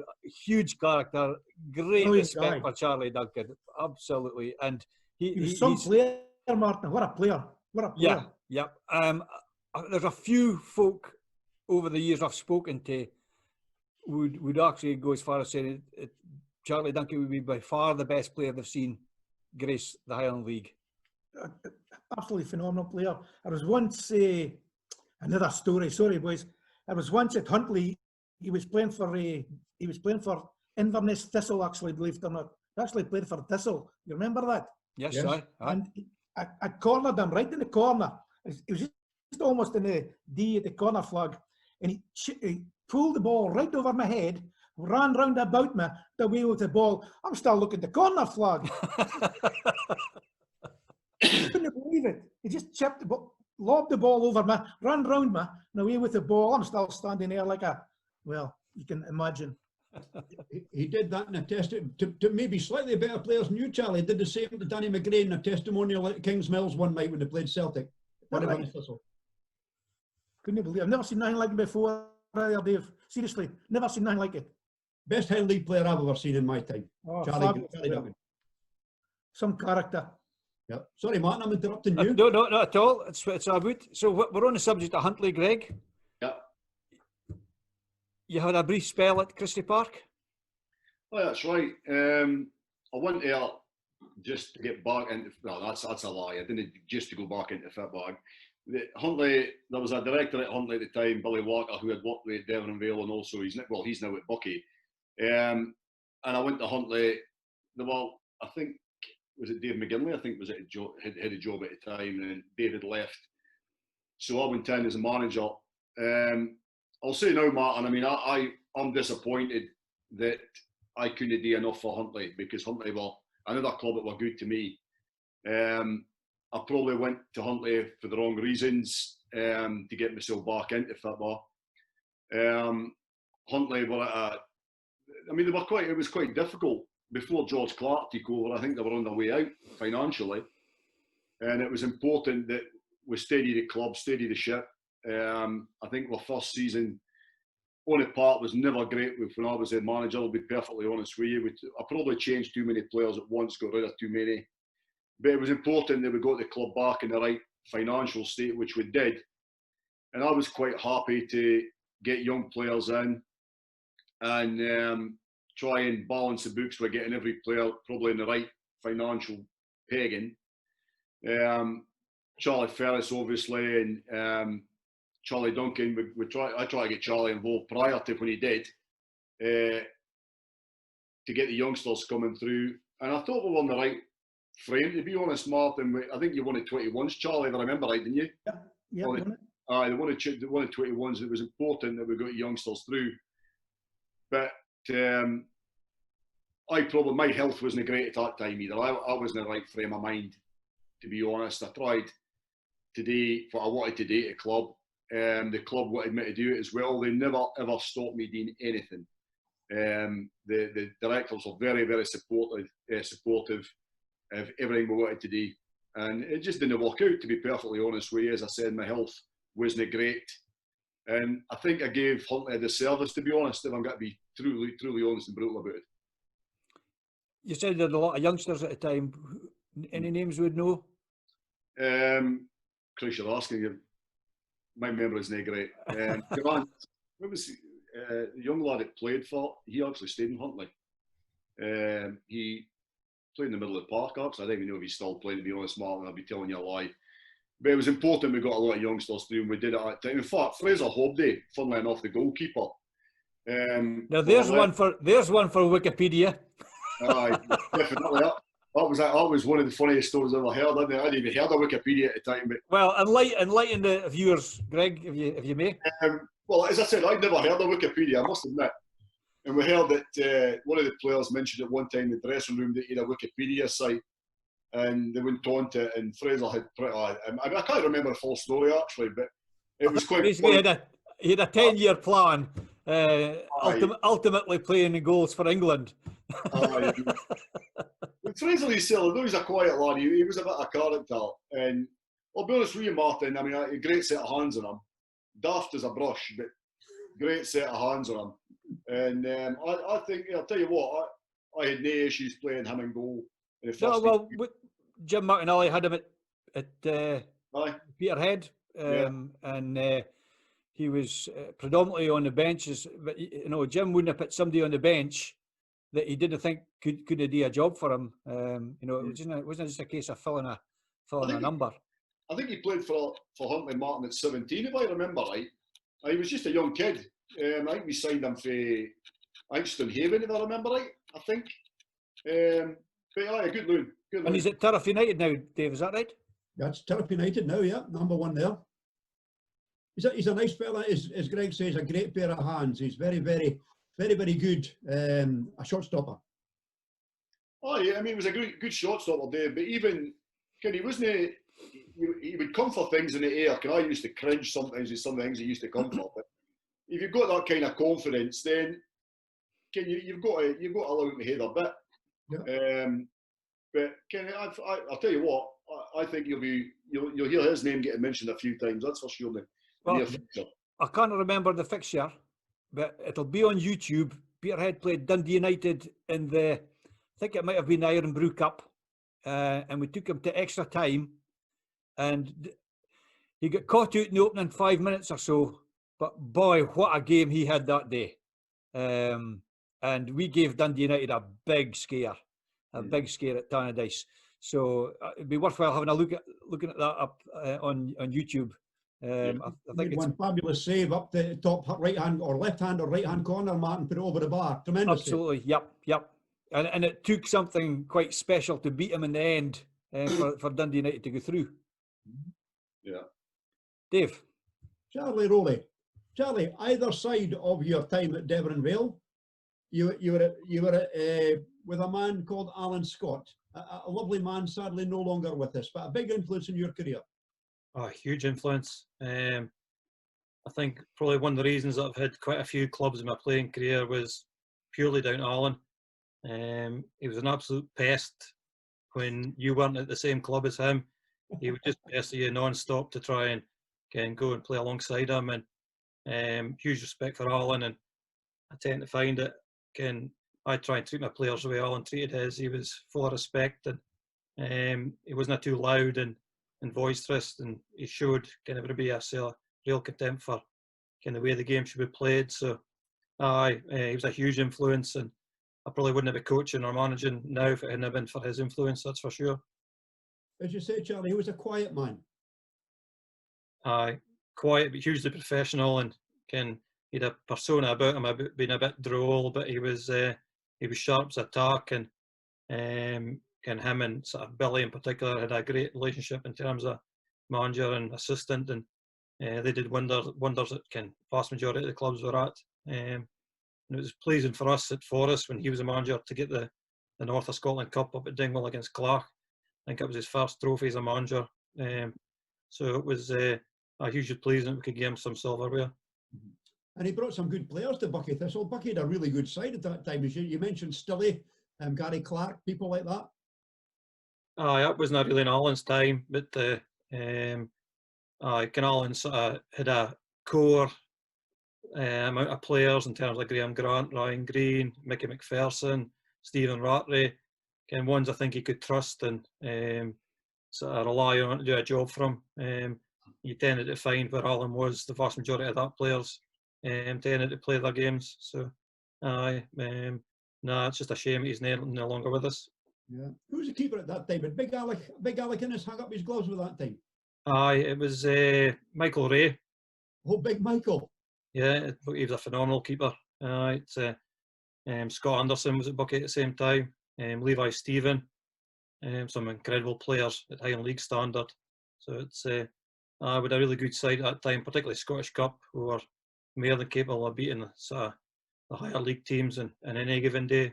One particular Scottish Cup run with beat Edinburgh City at Meadowbank, and then went on to beat Hamilton at home, and then we narrowly got beat by Ross County up in Dingwall.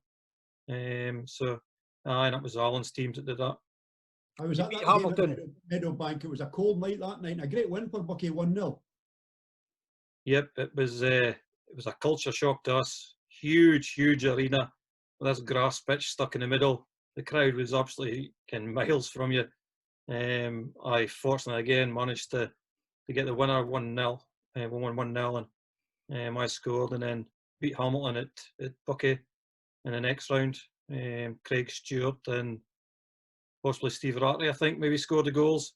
It was a massive crowd. It was a midweek fixture as well, if I remember correctly. I can remember Craig Stewart relating to me. The Hamilton fans for the whole evening had been shouting, "Who ate all the pies? Who ate all the pies?" And when he scored his goal, he ran to the Hamilton crowd and went. That's right. And then, as I said, when Narly got beat up at Ross County, I managed to score again there. So I had fond memories in terms of obviously personal goals as well as obviously team goals. So. Thanks for that, Charlie. Charlie Ferries, Colony Park Juniors. Colony Park. A new concept. Well. I just thought it was finished. Once it stopped, that was me. I like Gregg. I think I've had enough. And a boy, Graham Kennedy, he came and I says, no, like Gregg was saying, I've had enough. I'm just going to watch games in the juniors, my Highland League with Huntley and whatever. But I had a meeting and a certain guy called Alan Booth. He's a nightmare. Absolute nightmare. Charlie, did you have any reservations initially? Because obviously at one time there was Inverurie Locos in the juniors, and across the road where Colony Park played, there was Inverurie Juniors, right, who, yeah, with no disrespect to them, were virtually the whipping boys of North Junior football. So yeah, did you have any reservations?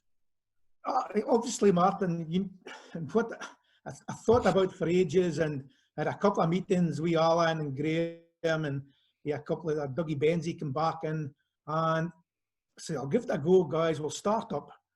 So I went to pre-season training with 23 guys that never met before. I knew one player, Adam Maitland. It was all guys that come through the Colony system, and we got going, and some players, well, say no more there. And so we got to Christmas and we weren't good. I think we'd won once and drawn twice and got beat all the rest. But we kept going. And from Christmas to the end of the season, we got beat once because it was getting more organised. I was getting to know the players. I took a few players in, and was getting better and better and better. The second season, I took in Andy Roddy. And, well, Gregg, he went to Huntley as well. So I took Andy in, and his coaching and training was superb. And we won the cup, league and cup double that year. So we promoted. And then the following year, I went up to director of football, whatever that means. And Andy took in Tom Wilson. And as Graham Kennedy says, you can direct traffic, never mind be a director of football, like so. And they went unbeaten the whole season. They went unbeaten the whole season, so promoted up to the Super League. And they're still there, they're mid-table, but they're doing well, they're doing fine, they're stabilised, so yeah, it's good. I'll give you a name for the past, Dave. It's playing for Colony Park. Stuart Mackay. Stuart Mackay. Yeah. Aye, Stuart still playing. What a player he was for Locos. And for Martin, to be truthful. That's right. He's still scoring the goals yet. He kind of runs so quick, obviously. He's a bit like me. He's carrying away about a couple of ounces too much, but he still can score the goals. A clever brain, tactical brain. Knows, like Charlie was saying, knows angles to get in, get behind, and he's great. Is Titchy still there? Titch? Sorry? Titch, is he still there? Titchy is now a coach at Locos. Okay.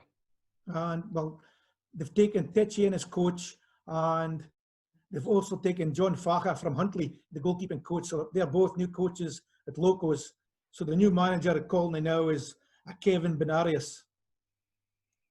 But during this time as director of football, you're still coaching the Huntley youth teams. Yeah.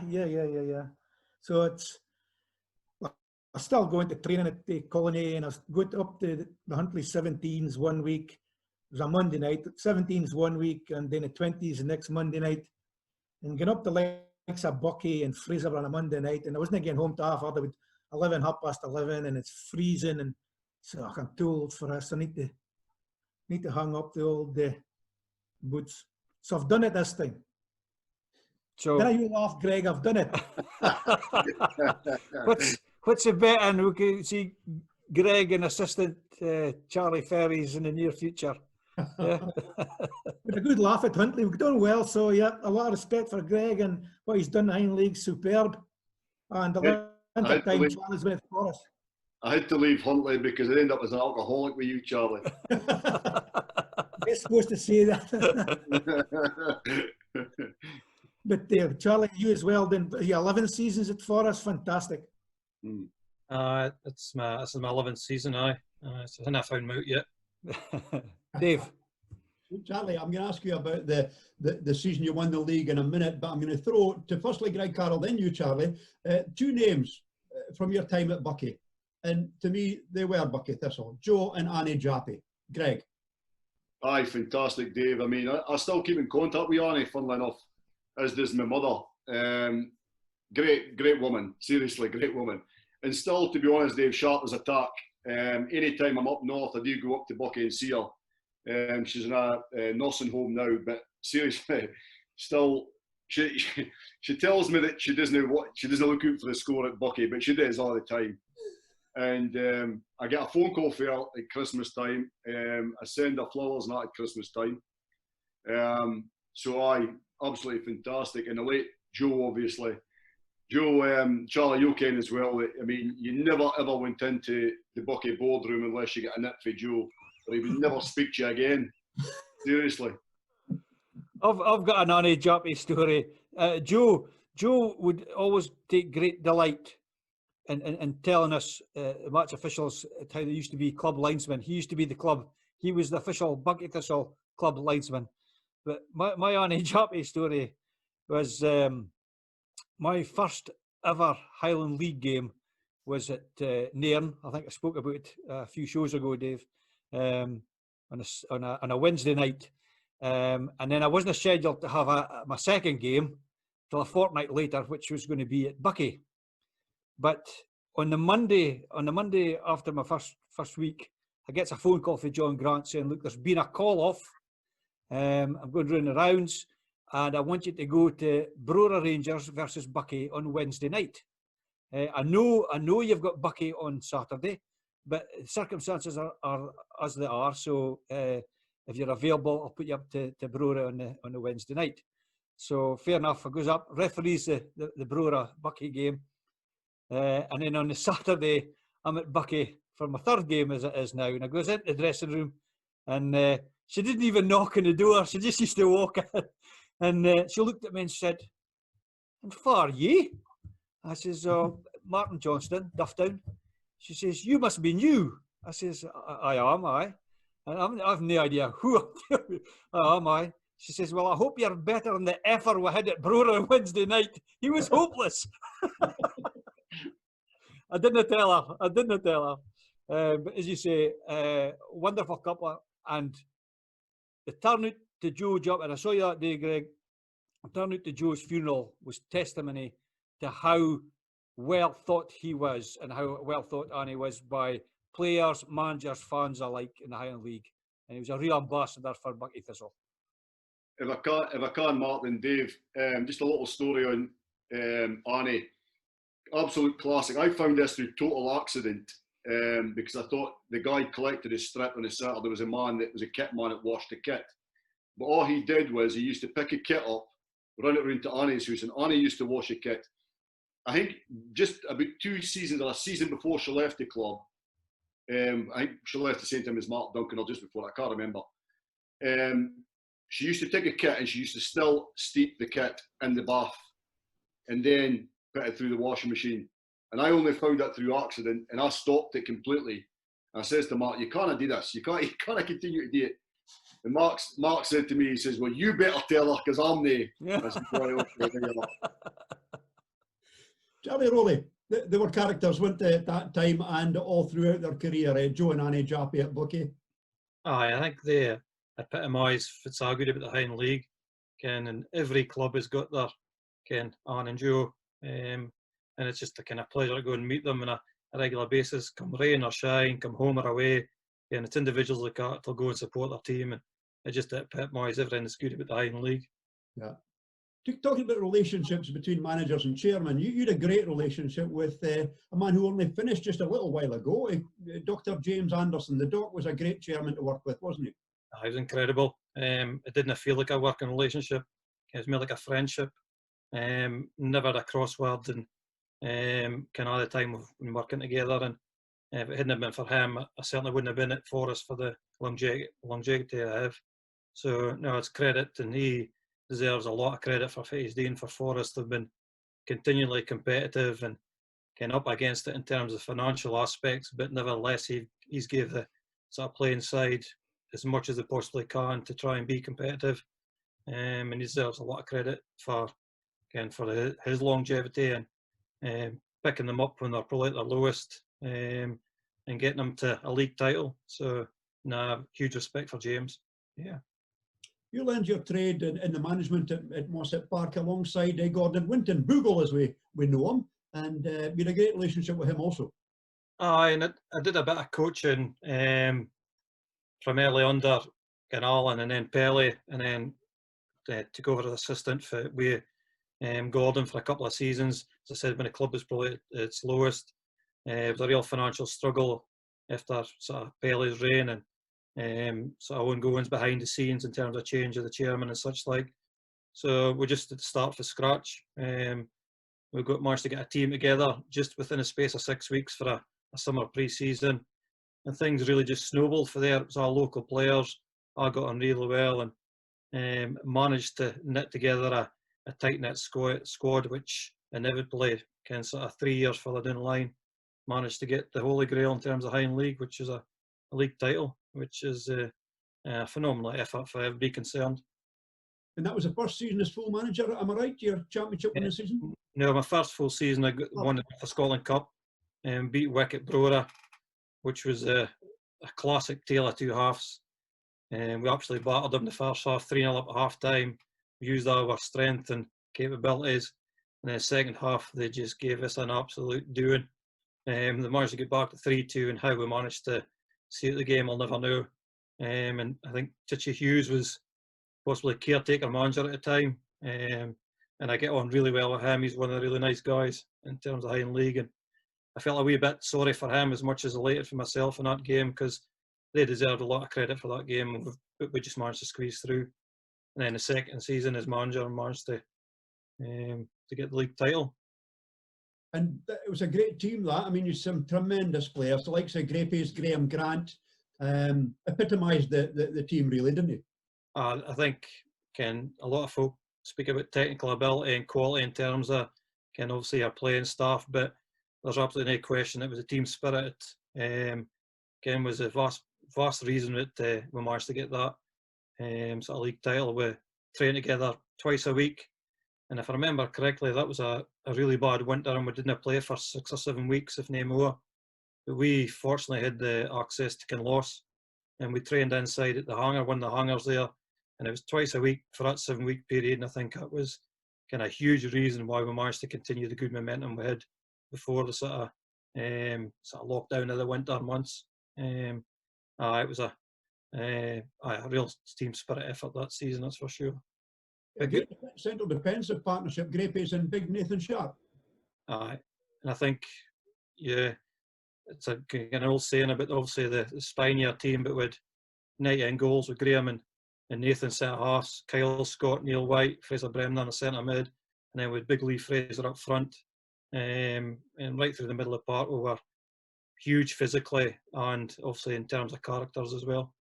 But they bonded really well together. It was just that it's not often you can sort of put together a group of players that just can get on together so well, and I think they really enjoyed coming to training and working with each other, and it just snowballed for there and managed to get a wee bit of momentum. But I think if I remember correctly, we actually had only 1 point for first 3 games in that season. I think we managed to get a last-minute equaliser at Princess Royal for a 2-2 draw, and that got us off a mark, and then we went on, I think it was 12 or 13 winning games. So it was a memorable season, as you can well imagine. And we spoke about this a couple of weeks ago, Martin, didn't we? The goal that won the championship for Farris, a little bit unusual, wasn't it? You'll have to remind me. Was it not an own goal? I can remind you. Of course, yes. Of course, yes. It was indeed. Because we spoke about that, yeah. Halfway line. That's right. Fraser, but I think just a couple of games that stand out that season leading to that was we were playing away at Keith. Keith were our rugby team. We actually had them the last game of the season, penciled them. But we were 2-0 down at Keith, and Cammy Keith, at the ball over the top, Nathan's got caught on his heels. Cammy Keith's in behind, he's through 1-on-1. Nathan Rugby tackles him. So obviously straight red should be. But if I remember correctly, it was the referee was the guy Sim for Portsoy. School Big teacher, Sim. I think he was. Can't remember his first name. Big Sim. He gives Nathan a yellow card. He gives Nathan a yellow card, which to everybody's amazement. So anyway, Simon Allen had been on the bench for some reason, must have been injured. He comes on, changes the game, get a 2-2 draw. And I remember walking off that pitch with a big smirk.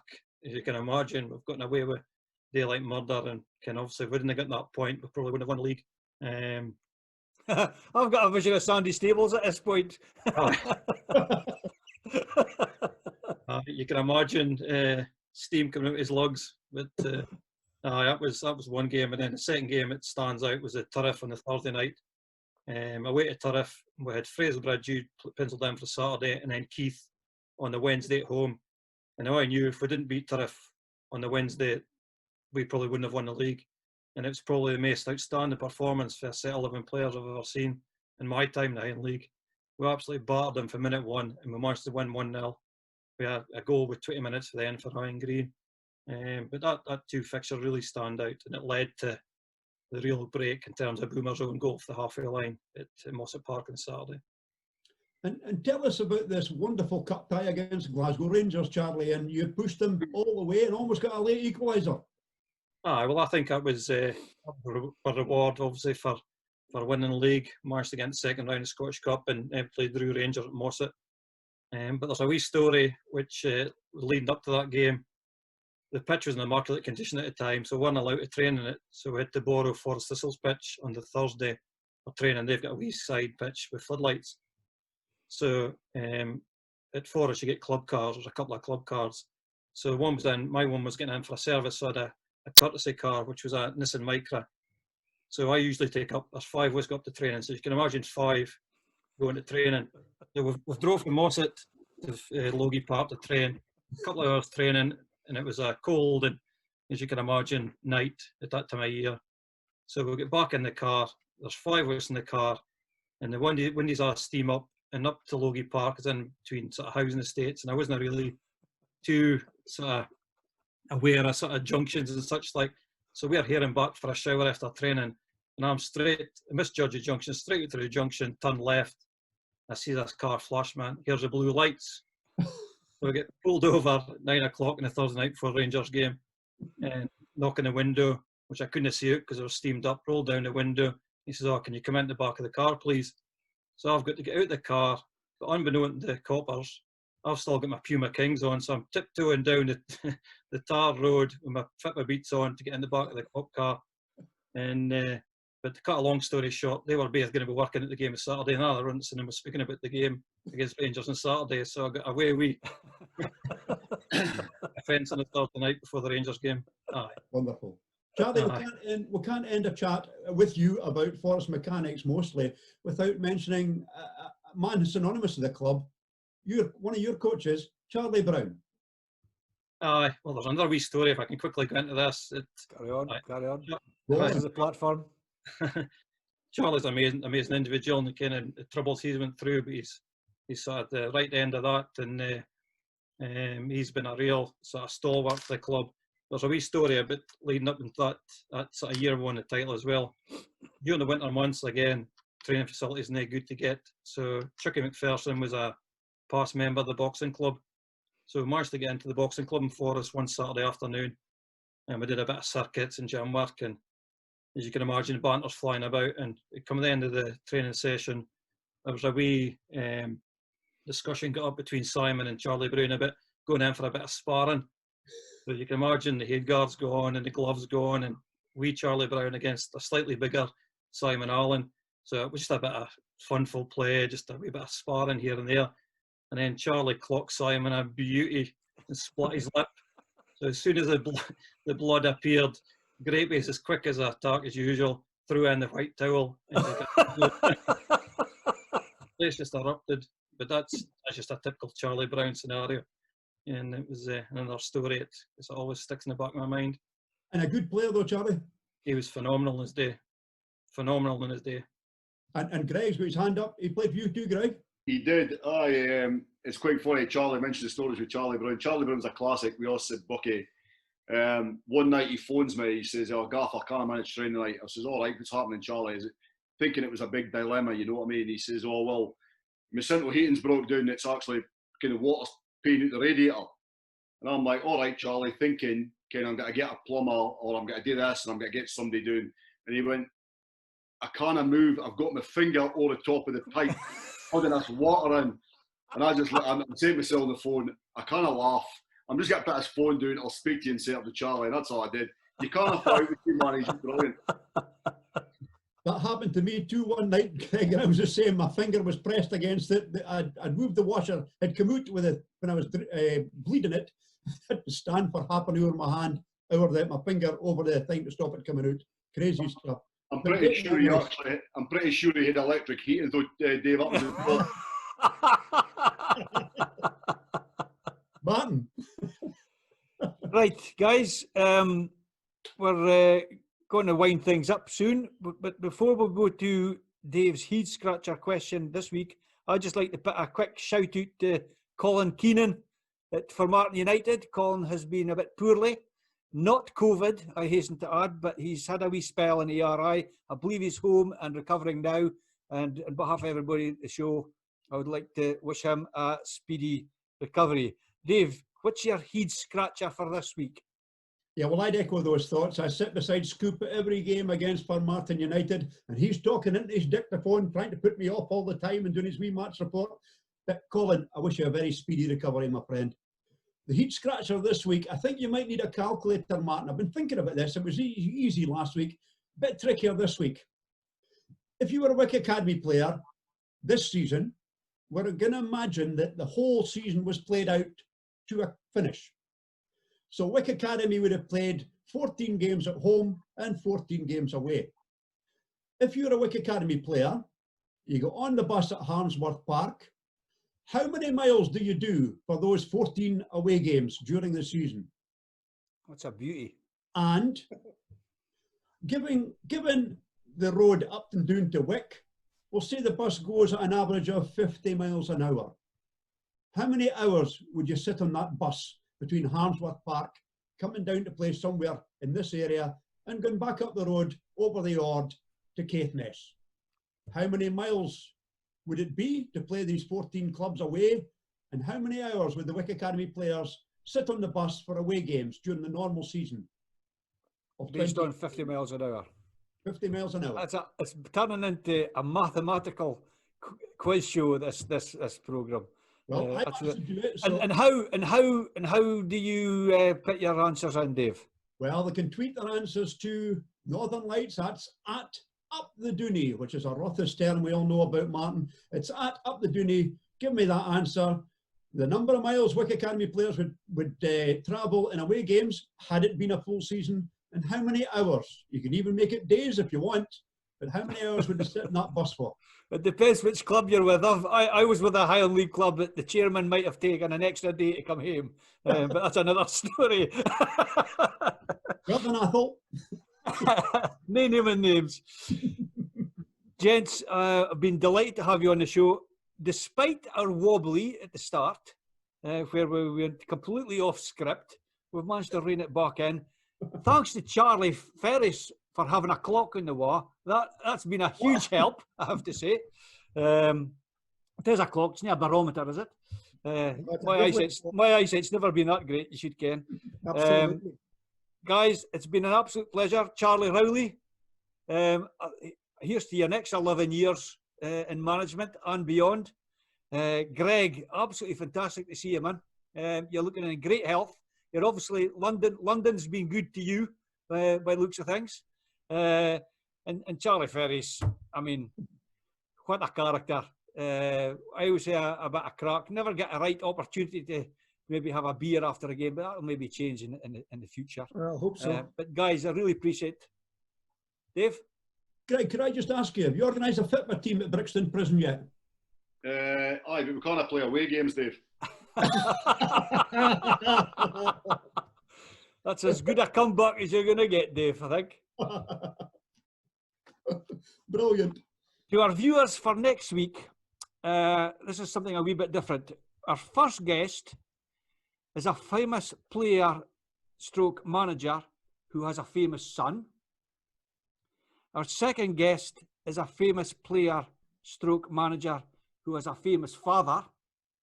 And our third guest is a famous player stroke manager who has a famous brother. So it's a real family affair next week. Do you want me to repeat that? First guest is a famous player manager who has a famous son. Our second guest is a famous player manager who has a famous father. And our third guest is a famous player manager who has a famous brother, all with a Highland League connection. As always, folks, we say keep safe at this time and see you next week. Good night.